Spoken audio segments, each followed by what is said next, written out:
পাচ্ছি। শাহনেওয়াজ বাবলু কোথায় আছেন, কি খবর আছে আপনার কাছে? আমি সচিবালয়ের সংসদ ভবনের ভেতরে আছি, কিছুক্ষণ পর হয়তো আমি ভেতরে ঢুকবো, কিন্তু এখন পর্যন্ত যারা ক্যাবিনেটে জায়গা পেয়েছেন বলা যায়, যারা ডাক পেয়েছেন তারাই আসছেন। ইতিমধ্যে আমরা বেশ কয়েকজনের সঙ্গে কথা বলেছি। এখন গাড়িগুলো ঢুকছে, আমি যদি একটু দেখাই। আমার পেছনে অবশ্য কেন খালি, কিন্তু নেতাকর্মী যারা এমপি প্রার্থী ছিলেন সকলে তো শপথ নিয়েছেন। এখন মন্ত্রী যারা তারা শপথ নেবেন 4টায়। এখন পর্যন্ত আমার কাছে যেটা লিস্ট আছে, আমরা এখন পর্যন্ত 47 জনের একটা তালিকা পেয়েছি।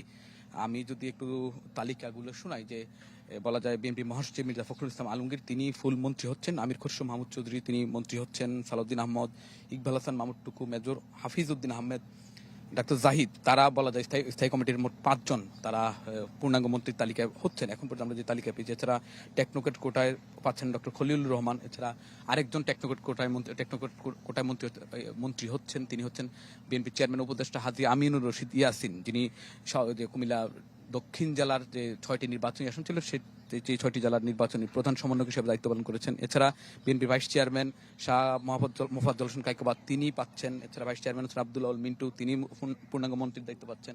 এছাড়া বিএনপি চেয়ারম্যানের উপদেষ্টা মিজানুর রহমান মিনু আছেন, ভাইস চেয়ারম্যান নিতাই রায় চৌধুরী আছেন, চেয়ারম্যানের উপদেষ্টা খন্দকার আব্দুল মুক্তাদির, আরিফুল হক চৌধুরী এবং চেয়ারম্যানের উপদেষ্টা জহিরুদ্দিন স্বপন তারা পূর্ণাঙ্গ মন্ত্রীর তালিকায় আছেন। এছাড়া রয়েছেন বিএনপি চেয়ারম্যান উপদেষ্টা আফরুজা খান রিটা রয়েছেন, তিনি শহীদুদ্দিন চৌধুরী যিনি যাকে নিয়ে দীর্ঘদিন ধরে আলোচনা ছিল, তিনি পূর্ণাঙ্গ মন্ত্রীর দায়িত্ব পাচ্ছেন। রংপুর বিভাগীয় বিএনপির সাংগঠনিক সম্পাদক আসাদুল হাবিব দুলু পাচ্ছেন অ্যাডভোকেট আসাদুজ্জামান, যিনি দীর্ঘদিন অ্যাটর্নি জেনারেল হিসেবে দায়িত্ব পালন করেছেন, তিনি এই খুলনা বিভাগের মধ্যে সর্বোচ্চ ভোটে যিনি নির্বাচিত হয়েছিলেন অ্যাডভোকেট আসাদুজ্জামান, তিনি পাচ্ছেন মনোনয়ন। এছাড়া পাচ্ছেন বিএনপির ত্রাণ ও পুনর্বাসক বিষয়ক সম্পাদক, যিনি কুমিল্লা দক্ষিণ জেলা বিএনপির সভাপতি জাকারিয়া তায়ের সুমন, তিনি পাচ্ছেন। দীপেন দেওয়ান পাচ্ছেন বান্দরবান থেকে, যিনি সর্বাধিক ভোটে নির্বাচিত হয়েছেন বিএনপির এই যে ধানের শীষের যে প্রতীক। এ গ্রেড ক্লিংকারের কনফিডেন্স সিমেন্ট, বাংলাদেশের হৃদয় জুড়ে। এর মধ্যে সবচেয়ে বেশি যিনি ভোট পেয়েছেন তিনি দীপেন দেওয়ান বান্দরবান থেকে নির্বাচিত হয়েছেন, তিনি পাচ্ছেন মন্ত্রীর পদমর্যাদা। এছাড়া পাচ্ছেন এহসানুল হক মিলন, যিনি সাবেক শিক্ষামন্ত্রীর দায়িত্বে ছিলেন চাঁদপুর এক থেকে যিনি নির্বাচিত হয়েছেন, তিনি শিক্ষামন্ত্রী বলা যায়, আমরা যেটা শুনতে পেয়েছি শিক্ষামন্ত্রীর দায়িত্ব পাচ্ছেন। এছাড়া পাচ্ছেন সর্দার সাখাওয়াত হোসেন বকুল, এই মন্ত্রিসভার মধ্যে বলা যায় সবচেয়ে সারপ্রাইজিং বিষয় যেটা, সর্দার সাখাওয়াত হোসেন বকুল যিনি নরসিংদী জেলা বিএনপির সিনিয়র সহসভাপতি দায়িত্ব পালন করছেন। কিছুক্ষণ আগে স্বপ্নিল শাহরিয়ারের সঙ্গে আমাদের কথা হচ্ছিল এবং তিনি মন্ত্রিসভায় কারা থাকছেন তার একটা পূর্ণাঙ্গ তালিকা আমাদেরকে তিনি দিয়েছেন।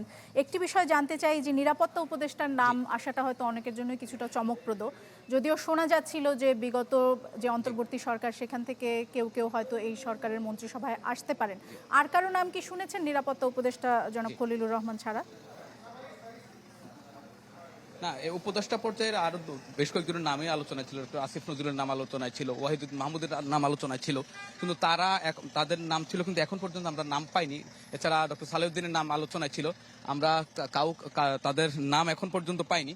কিন্তু বিএনপির পক্ষ থেকে যেটা বলা হয়েছিল যে তারা একটা প্রবীণ নবীনদের সমন্বয়ে যে তাদের যে আগামী যে মন্ত্রিসভা সেটি গঠন করবেন। এখন পর্যন্ত আমরা যেটা পেয়েছি, বলা যায় প্রতিমন্ত্রীর তালিকা যারাই আছেন তারা অনেকেই তাদের অনেকেই যে এই তালিকায় রয়েছেন, যারা বিশেষ করে প্রথমবার নির্বাচিত সংসদ সদস্য যারা হয়েছেন এর মধ্যে অনেকেই আছেন। বিশেষ করে বিএনপির অঙ্গ সংগঠন থেকে যিনি স্বেচ্ছাসেবক দলের সাধারণ সম্পাদক রাজিবা হাসান, এটা সারপ্রাইজিং অনেকটা, তিনি থাকছেন, তিনি ভোলা 2 আসন থেকে নির্বাচিত হয়েছেন, তিনি থাকছেন। এছাড়া থাকছেন উপজেলা বিএনপির একজন সভাপতি আছেন, যিনি বগুড়ার শিবগঞ্জ উপজেলা বিএনপির সভাপতি মীর শাহে আলম, তিনি থাকছেন। এছাড়া সর্বকনিষ্ঠ যিনি এমপি হয়েছিলেন যে ফারজানা শারমিন পুতুল, যিনি নাটোর থেকে নির্বাচিত হয়েছিলেন, সাবেক মন্ত্রী ফজলুর রহমান পটলের মেয়ে, তিনি হচ্ছেন। এছাড়া এর মধ্যে ববি আজাদ, যিনি ঢাকা 13 আসন থেকে নির্বাচিত হয়েছিলেন, বিশেষ করে বিএনপির এনডিএম যে তার দল সেটি বিলুপ্ত করে তিনি বিএনপিতে যোগ দিয়েছিলেন। মানে এই নির্বাচন, এই যে মন্ত্রিসভা সেটি অনেকেই বলছে সারপ্রাইজিং। আপনি যেটা বলছিলেন ডক্টর খলিলুর রহমান জায়গা পাওয়াটা অনেকটা সারপ্রাইজিং, কিন্তু আমরা যেটা দেখেছি যে যাদের ডাক পাওয়ার কথা ছিল না, বিশেষ করে তরুণ যারা রয়েছেন তাদের ডাক পাওয়াটা বিএনপির এবং যে এই যে মন্ত্রিসভা যারা গঠন হতে যাচ্ছে এটা অনেকের কাছে সারপ্রাইজিং মনে হচ্ছে। কিন্তু বিএনপির পক্ষ থেকে যেটা এখন পর্যন্ত আমরা যেটা ধারণা করেছিলাম, স্থায়ী কমিটির প্রায় পূর্ণাঙ্গ যারা রয়েছেন, যারা নির্বাচনে অংশগ্রহণ করেছেন, তারা এই মন্ত্রিসভায় ডাক পাবেন। বিশেষ করে যারা টেকনোক্রেট কোটায় পাওয়ার কথা ছিল, অ্যাডভোকেট রুহুল কবির রিজভী, হাবিবুর নবী সোহেল, তাদের নামটা না থাকাটা অনেকটা সারপ্রাইজিং মনে হচ্ছে।